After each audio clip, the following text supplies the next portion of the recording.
좋아요, 구독.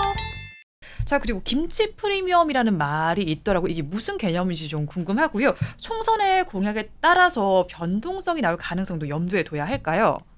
우리나라는 암호화폐 거래소, 가상자산 네. 거래소에 법인과 외국인이 계정을 만들 수가 없습니다. 네. 실명 인증 계좌만 사용할 수 있기 때문인데요. 아, 결국 비트코인을 사려면 은행 계좌를 연동해서 네. 거기에 이제 돈을 넣고 그 돈으로 비트코인을 사야 하잖아요. 네. 근데 그 계좌, 은행 계좌를 본인 인증을 한 계좌, 네. 실명 인증이 된 계좌만 사용할 수 있게 했어요.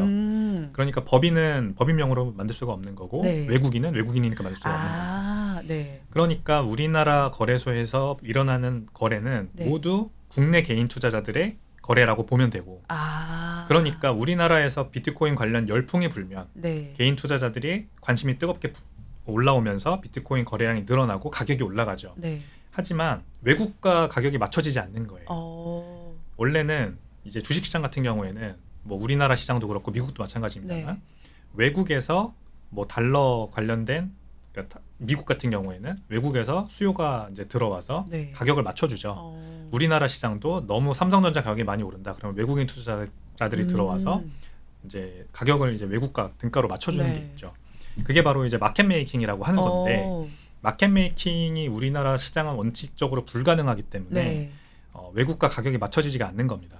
그걸 김치 프리미엄이라고 해요. 네. 외국 거래소에서는 1비트코인에 예를 들어서 뭐 우리나라 돈으로 1억 원인데 네. 우리나라에서는 1억 1천만 원에 거래되는 거죠. 아. 이런 거를 네. 이번 총선을 이제 준비하는 양당이 네. 이 그림자 규제를 없애겠다 하면서 완화하겠다라고 하면서 발표는 했어요. 네. 그러니까 법인의 가상자산 직접 투자를 허용하겠다. 이게 원래 그냥 어떤 뭐 법적 근거가 없는 거거든요. 네. 하지만 그냥 그 그림자 규제로 지금 막고 있는 겁니다. 네. 근데 이거를 이제 허용해주면 아무래도 개인 투자자들이 너무 투기 열풍이 많이 불 때 네. 법인 자금이 들어와서 뭐 오더북을 좀 이렇게 매도와 매수를 채워주면서 가격을 평탄하게 맞춰줄 가능성이 있고, 네. 또 외국인 투자까지도 어쩌면은 이제 허용될 가능성이 있죠.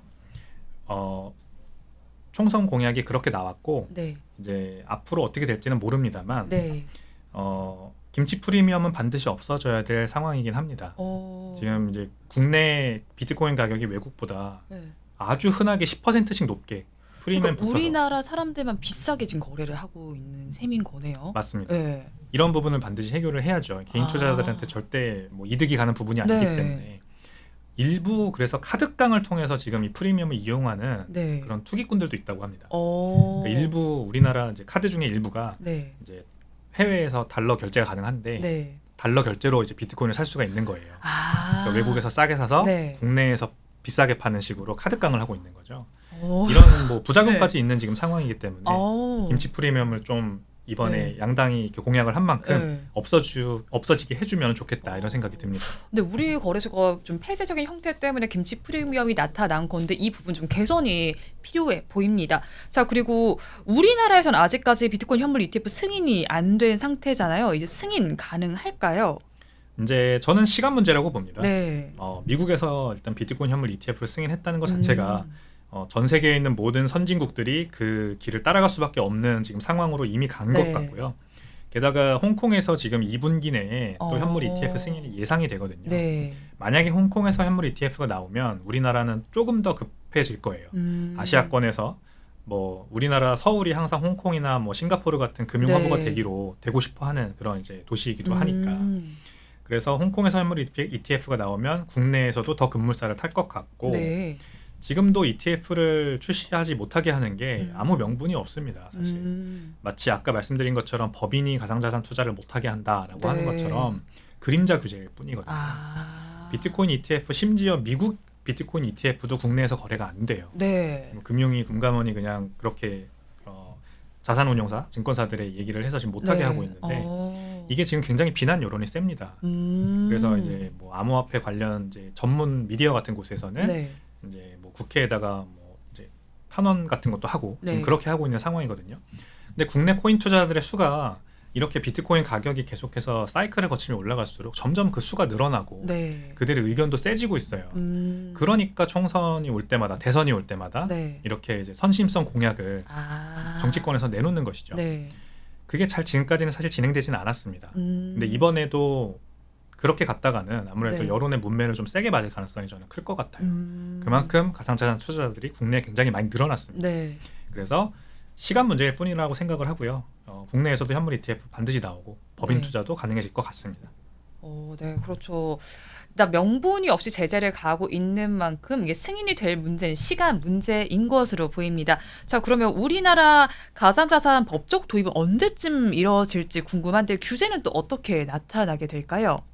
일단 이 그림자 규제를 빨리 없애야 될 것 같습니다. 네. 이제 뭐 대선이 됐던 총선이 됐던 좋으니까 공약을 발표를 했으면 그 공약을 잘 지킬 수 있도록 이제 당정청이 잘 모여가지고 결정을 해야 될 것 같고, 그게 잘 안 되는 이유는 아직까지 이 정치권 또는 이 기득권 세력들이 네. 비트코인의 가치나 암호화폐가 뭔지에 대해서 잘 모르기 때문이에요. 지금도 국회에서는 뭐 대부분의 이제 후보들이 지역구에서 유세를 하고 있지만 네. 이 가상자산 관련된 공약은 네. 잘 신경을 못 쓰고 있다고 얘기를 많이 들어요, 제가. 네. 그러니까 이제 비서진들은 알겠죠. 네. 아무래도 젊은 나이대에 있겠고 네. 그분들은 또 민심을 잘 알겠고 젊은 나이대 민심을 알겠고 하기 때문에 가상자산 관련된 공약 뭐 이거 지켜나가는 거 굉장히 중요하다라고 네. 얘기하겠지만, 아무래도 이제 뭐 이제 국회의원 선거에 직접 나가시는 분들 같은 네. 경우에는 이거의 중요성을 크게 인식하지 못하고 있을 가능성이 큽니다. 근데 그만큼 우리나라가 이제는 저출산에 고령화에 뭐 주식 투자도 어려워지고 점점 부동산 투자도 점점 어려워지고 네.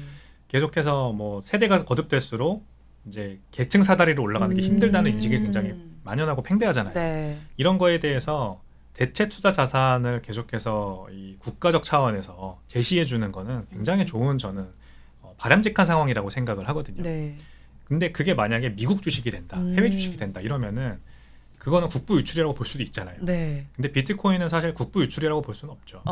그렇기 때문에 ETF를 승인을 해주면 네. 국내에서 뭐 국내 자산운용사들이 발행한 네. 증권을 거래하는 것이므로 국부가 빠져나가는 효과도 없고 굉장히 좋다고 저는 생각을 해요. 네. 이게 언제 이루어질지까지는 아직 모르겠습니다만 네. 제가 피부로 느끼는 바에 따르면 지금 ETF 뭐 게다가 국내에서 네. 이 비트코인의 관심도가 올라오는 거 이런 것들을 보면 조만간 이 총선이 지나고 나서 네. 본격적으로 한 올해 말까지는 네.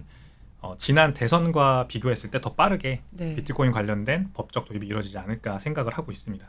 그래서 개인 투자자분들 관심도 많은 만큼 가상자산에 대한 법적 도입 한번 좀 서둘러야 하지 않나 싶기도 합니다. 자, 그리고 레딧과 뭐 도지코인 등 뭐 최근 알트코인도 있잖아요. 변동성이 나타나고 있는데 이 변동성에 개인 투자자분들 어떻게 대응을 하면 좋을까요? 아마 아시는 분들은 아시겠지만 이 도지코인을 대표로 하는 밈코인들의 가격 상승이 네. 굉장히 컸습니다. 밈코인들 중에서도 강아지 얼굴을 네. 전면에 내세운 그런 테마의 코인들이죠. 네. 이런 코인들이 막 많게는 수천 %, 뭐 적게는 수백 %까지 가격이 상승을 했죠. 이거는 일반적으로 이 상승장의 초입에서 많이 벌어지는 일이기는 합니다. 네. 그만큼 이제 기대 심리가 반영이 되는 거고요. 아무 사실 쓸모도 없는 그냥 귀여운 그런 네. 캐릭터를 가지고 있는 코인의 가격이 이렇게 많이 오른다는 게 네. 사실 그만큼 투기 열풍이 강하다는 걸 지금 볼 수가 있는 거죠. 네. 물론 기준금리가 예전처럼 저금리가 아니고 양적 완화를 하고 있는 상황도 아니긴 합니다만 네. 이미 많이 풀려 있는 돈, 그리고 이제 통화 정책이 아니라 재정 정책을 통해서 풀리고 있는 돈, 네. 이런 돈들이 아직까지도 이런 위험한 투자에 많이 몰리고 있는 거라고 볼 수가 있는 겁니다. 네. 비트코인 가격이 아직 이렇게 완전히 고점에 가지 않았다고 판단이 됨에도 불구하고 네. 이런 도지코인 같은 밈코인들의 가격이 많이 오른다는 건 이번 상승장의 열풍도 굉장할 수도 있다라는 걸 저는 볼 수가 있거든요. 네. 이거를 보면은 조심해야 된다고 생각을 합니다. 비트코인 같은 메이저 코인 같은 경우는 네.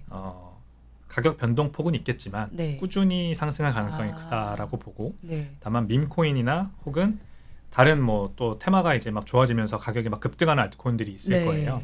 이런 것들은 급격하게 상승했다가 순식간에 가격이 빠지고 네. 다시는 회복되지 않는 그런 상황이 반복될 수가 있습니다. 네. 그래서 조심하셨으면 좋겠다라고 생각을 합니다. 네, 밈코인 열풍이 나타났습니다. 나타나기도 했고 앞으로 나타날 수도 있지만 이런 변동성엔 좀 조심을 해보시면 좋겠다고 전해주셨고요.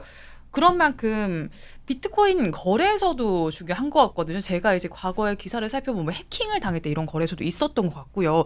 그런 만큼 안전한 거래소에서 거래를 해야지 우리 자산도 안전하게 지킬 수 있잖아요. 어떻게 구별을 해보면 좋을까요? 일단 거래소들 중에 그 프루프 오브 리저브라고 하는데요. 네. 회계 감사를 받은 후에 그 결과를 네. 3개월 한 분기에 한 번씩 대중에게 공개하는 거래소들이 있습니다. 네. 적어도 이런 거래소들을 사용하는 게 좋을 것 같아요. 이런 것조차 안 하는 곳들이 굉장히 많거든요. 네.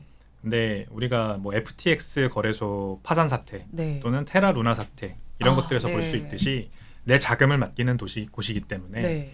최소한의 어떤 자기의 건전성을 증명하지 못하는 곳들은 웬만하면 피하는 것이 좋다라는 생각이 들고요. 가장 중요한 것은 이 거래소는 오로지 거래를 위해서만 사용하는 게 좋다는 겁니다. 거래소는 말 그대로 거래를 하기 위해 있는 곳인데 마치 은행 예금 계좌처럼 쓰시는 분들이 많아요. 거기서 사서 거기 놔두는 것이죠. 네. 근데 사실 거래소는 은행이 아닙니다. 예금자 보호도 안 되고 네. 어떤 보험 상품도 없고 말 그대로 그 거래소가 망하면 네. 제 그 비트코인도 그냥 네. 공중분해될 가능성이 있습니다. 굉장히 큽니다. 그렇기 때문에 개인 지갑을 반드시 사용하실 수 있어요. 아예 다 보호받지 못하는 거예요, 이사님? 네, 없습니다. 보호 장치는 아예 없습니다. 네. 그 거래소가 망한 거래소가 자구책으로 네. 뭐 해결해 줄 수도 있겠죠. 그런 케이스들도 있긴 있었습니다. 근데 그거는 이제 그 거래소에 전적으로 달린 부분이기 때문에 네. 믿을 수 있는 부분이 없죠. 그래서 비트코인은 거래소에서 사서 개인 지갑으로 빼서 보관하는 습관을 반드시 들이셔야 됩니다. 개인 지갑이라고 하는 것은 내 집에 있는 금고에 금을 넣는 것 같은 효과랑 똑같은 거예요. 네. 그냥 핸드폰 앱에다가 나만 알고 있는 암호를 네. 이제 잘 어딘가에 저장을 해놓고 네. 거기에 비트코인을 넣어놓으면 아무도 그 비트코인 접근할 수 없습니다. 그리고 제가 뭐 그 암호를 잊어버리지만 않으면 네. 해킹을 당할 염려도 없고 굉장히 안전하게 아무튼 비트코인을 지켜나갈 수 있는 거죠. 앱 같은 걸 따로 까는 개념인 거예요? 네. 요즘은 이제 스마트폰 앱으로 네. 다 편하게 쓰기 편하게 나와 있고 네. 뭐 옛날 같이 막 그 시드 프레이즈라고 하는데 네. 12자리에 12개의 영어 단어를 네. 어딘가 이런 종이에다가 적어서 네. 뭐 보관해 놓고 있다가 비트코인을 음. 찾을 때 다시 그 단어를 입력해야 되는 네. 원래 그런 게 필요했거든요. 그러니까 만약에 그 적어 놓은 종이를 잃어버리거나 네. 뭐 집에 불이 나서 불타져 없어진다. 네. 그러면은 제 자산을 제 지갑에서 못 찾는 상황이 발생할 수 있어요. 네. 금고 비밀번호 잃어버리는 거랑 똑같은 거죠. 근데 이제 요즘은 그런 식이 아니라 네. 조금 더 편하게 뭐 예를 들어 페이스 아이디라던가 아니면 네. 지문 인식이라던가 이런 식으로 네. 제 비트코인을 뭐 네. 넣고 뺄 수 있는 그런 기술들이 있거든요. 네. 그런 것들을 활용하면 되니까 한번 꼭 사용해 보셨으면 좋겠다 생각을 합니다. 좋아요, 구독.